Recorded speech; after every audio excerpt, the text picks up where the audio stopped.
एक सवाल, क्योंकि 8 साल से आपका शासन है दिल्ली के अंदर, एक सवाल पलट के आता है कि इसी व्यवस्था के चलते आपने दोबारा सरकार भी बनाई, इसी व्यवस्था के चलते आपने बोला हमने इतने मोहल्ला क्लिनिक भी बनाए, इसी व्यवस्था के चलते आपने बोला हमने शिक्षा का एक ऐसा मॉडल दिया, अभूतपूर्व मॉडल दिया है जिसको लेकर आप गुजरात भी जा रहे हैं। क्या आपको लगता नहीं है कि आम आदमी पार्टी जो आरोप लगा रही है उसको सिद्ध नहीं कर पा रही है? संजय जी, देखिए, हमें सब कुछ लगता है और मैं बिंदुवार करके बताऊंगा। अमित जी, बहुत अच्छा सवाल आपने कहा। 8 साल से हम लोगों का राज है और 8 साल में हमने शिक्षा पे, स्वास्थ्य पे, बिजली पे, पानी पे, सड़क पे, बिजली पे, फ्लाईओवर पे अनुकरणीय काम करके दिखाया। और महंगाई का सबसे कम असर अगर किसी राज्य में है, महंगाई की दर अगर सबसे कम किसी राज्य में है तो अरविंद केजरीवाल के दिल्ली राज्य में है, जहां पर वो मुख्यमंत्री के तौर पे यहां की जनता को राहत देते हैं और महंगाई से बचाते हैं। अब छपास की बीमारी से पीड़ित एलजी साहब के किस्से मैं आपको बताता हूं, और यह जरूरी भी इसलिए है कि अगर कोई मुख्यमंत्री काम ना करना चाहे तो ठीक है, कोई भी चिट्ठी लिखते रहिए, कोई भी आरोप लगाते रहिए, ठीक है, अधिकारियों का कोई समर्थन सहयोग ना मिले तब भी, कोई काम करें ना करें तब भी राज्य चलता रहे, कोई परेशानी नहीं। लेकिन जिसको भैया शिक्षा पे काम करना है, स्वास्थ्य पे काम करना है, एनवायरमेंट के ऊपर काम करना है, पानी के ऊपर काम करना है, उनको अधिकारियों का सहयोग चाहिए होता है। और अगर अधिकारी सहयोग नहीं करेंगे एलजी के कहने पर और उनकी धमकी के कारण, तो निश्चित रूप से ये मुद्दा उठाना पड़ेगा। और अमीश जी, मैं खत्म कर रहा हूं अपनी बात। मैं याद दिलाना चाहता हूं, इन्होंने 2015 में कहा अरविंद केजरीवाल खराब, उनका प्रमुख सचिव खराब, सीबीआई के छापे उनके दफ्तर पे मारो। 7 साल हो गया, क्या निकला? हमारे 42 विधायकों पे इन्होंने मुकदमा लिखा तमाम गंभीर धाराओं में, बोले ये सब खराब, सब खराब, सब खराब। और आज तक किसी भी मामले में मुझे बता दीजिए क्या निकलकर आपके सामने आया? कई मामलों में कोर्ट से फटकार लगी, इनको डांटा गया दिल्ली पुलिस को जो इनके अधीन है, कहा गया क्या निकला बताओ? एक सीबीआई का मामला चला सत्येंद्र जैन के खिलाफ, 3 साल तक जांच हुई सर्विसेज के एक मामले में, बाद में सीबीआई ने कह दिया दूध भात मुच्छ, हमारे पास कुछ नहीं निकला, कोई भ्रष्टाचार नहीं किया सत्येंद्र जैन ने। अब एक ईडी के मामले में आपने फंसा के रखा हुआ है उनको। अब बाद में जब वो मामला कोर्ट में जब आगे बढ़ता है तो आप कहते नहीं हमें न्यायालय पसंद नहीं है, दूसरे न्यायालय में हम जाएंगे, वहां पे हम जांच कराएंगे। आप मुझे बताइए कि आज ईडी को लेके संजय राउत के मामले जो फैसला हुआ है वो तो तमाचा मारने वाला है सरकार की व्यवस्था पे। लेकिन संजय राउत ने भी एक बड़ा बयान दिया है, मैं कुछ देर में वो बयान भी सुनाऊंगा। ठीक है, जवाब ले लेते हैं। 100 दिन तक जबरदस्ती गिरफ्तार करके रख दिया गया।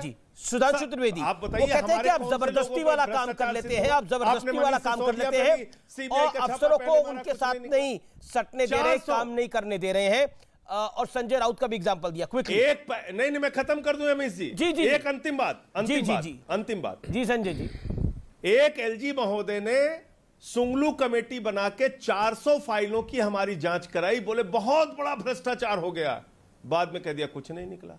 तो अगर आपकी मंशा सिर्फ दिन रात अरविंद केजरीवाल और उनकी सरकार को तंग करने की है, शिक्षा के, स्वास्थ्य के, बिजली के, पानी के मॉडल को बाधित करने की है, सीसीटीवी कैमरे लगाने और मोहल्ला क्लिनिक लगाने के अभियान को रोकने की है, तो इसमें मैं क्या कह सकता हूं? मुझे तो आपकी सोच पर दया आती है, चुनाव में भी आपके विचारों पर दया आती है। सुधांशु त्रिवेदी, आप पर दया आ रही है राजनीतिक आम आदमी पार्टी को, यानी बीजेपी पर दया आ रही है। ओके, जवाब ले लेते हैं, संक्षेप में बोले, मेरा निवेदन है। देखिए, वास्तविकता में दयनीय स्थिति तो इन्होंने दिल्ली की कर दी है। दयनीय स्थिति तो दिल्ली का मॉडल हो गया है।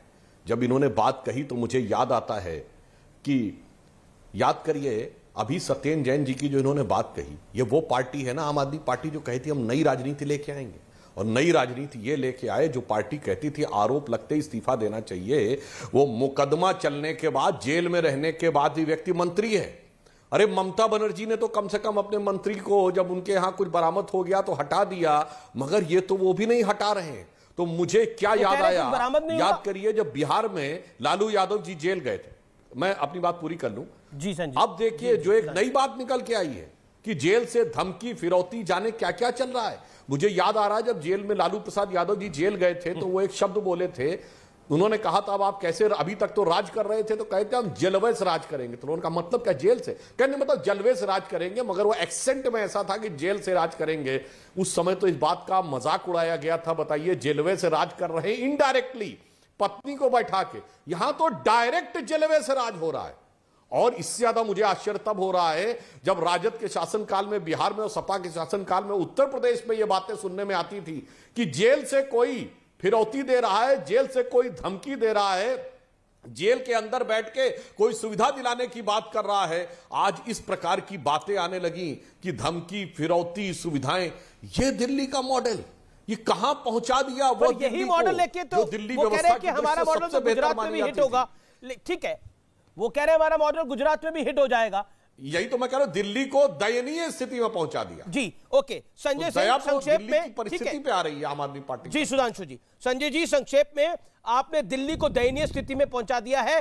शराब घोटाले का मॉडल लेकर आप गुजरात जाएंगे तो क्या कर पाइएगा? सुकेश चंद्रशेखर वाला वसूली वाला मॉडल लेकर आप गुजरात जाइएगा तो क्या कर पाइएगा? क्योंकि आरोप बड़े बड़े हैं। सुकेश चंद्रशेखर की चिट्ठी बहुत बड़ी है और उसमें बहुत गंभीर आरोप है कि पैसा वसूली हुआ, वसूली के बाद उनको धमकियां आ रही हैं, वो अपनी पत्नी और अपनी सिक्योरिटी चाहते हैं, वो चाहते हैं वो दिल्ली से बाहर चले जाएं, दिल्ली की जेल से। क्या आपको लगता नहीं है ये वाकई आम आदमी पार्टी पर गंभीर आरोप लग रहे हैं? और ये कोई तीसरा आदमी लगा रहा है, ये बीजेपी नहीं लगा रही, ये सुकेश चंद्रशेखर लगा रहा है। ठीक है, ठीक है। ये हर दिन जो आरोप खेलते हैं अमीश जी, और ये इनकी हालत जानते हैं क्या हो गई अमीश देवगन जी? भेड़िया आया, भेड़िया आया, भेड़िया आया वाली इनकी हालत हो गई। अब इनकी बात पे कोई यकीन ही नहीं कर रहा है, इनकी बात पर कोई यकीन नहीं कर रहा है, किसी भी इनके आरोप पर लोग यकीन नहीं कर रहे हैं। और एक ही उदाहरण देके इनकी बात को खत्म करूंगा। एक भ्रष्टाचार का आरोप लग गया हम लोगों के ऊपर। हमारे छपास की बीमारी से पीड़ित एलजी साहब ने एक आरोप लगाया, वो बोले बसों को खरीदने में महाभ्रष्टाचार हो गया। आप लोगों ने टीवी पे डिबेट शुरू कर दी, बोले भाई बसों को खरीदने में महाभ्रष्टाचार कहां हुआ? तो बोले बस तो खरीदी ही नहीं गई, तो भ्रष्टाचार कहां हुआ? तो छपास की बीमारी के कारण कई बार इस प्रकार की गलतियां ये लोग करते हैं। और अभी क्या गंभीर गलती कर दी इन लोगों ने? दुनिया की सबसे बड़ी पार्टी एक महाठग के चरणों में बैठी हुई है, कह रही है हुजूर हमें बचा लीजिए, सुकेश भाई हमें बचा लीजिए, गुजरात में हम चुनाव हार रहे हैं, हमको सहारा दीजिए, सहारा दीजिए। वो महाठग मालूम है आपको अमेश जी? देश के गृह मंत्री के नाम पर 230 करोड़ रुपए का घोटाला करता है। वो महाठग 230 करोड़ रुपए की ठगी किसके नाम पे करता है? भारत के गृह मंत्री अमित शाह जी और उनके मंत्रालय और उनके अधिकारियों के नाम पे, भारत के कानून मंत्रालय के नाम पे चिट्ठी लिखी है। बीजेपी कह रही है उस महाठग को ठग लिया आम आदमी पार्टी ने। उस ठगी अरे भाई उस ठगी करने वालों के चरणों में लोग बैठे हुए हैं, ये ठगी करने वालों के चरणों में बैठे हुए हैं।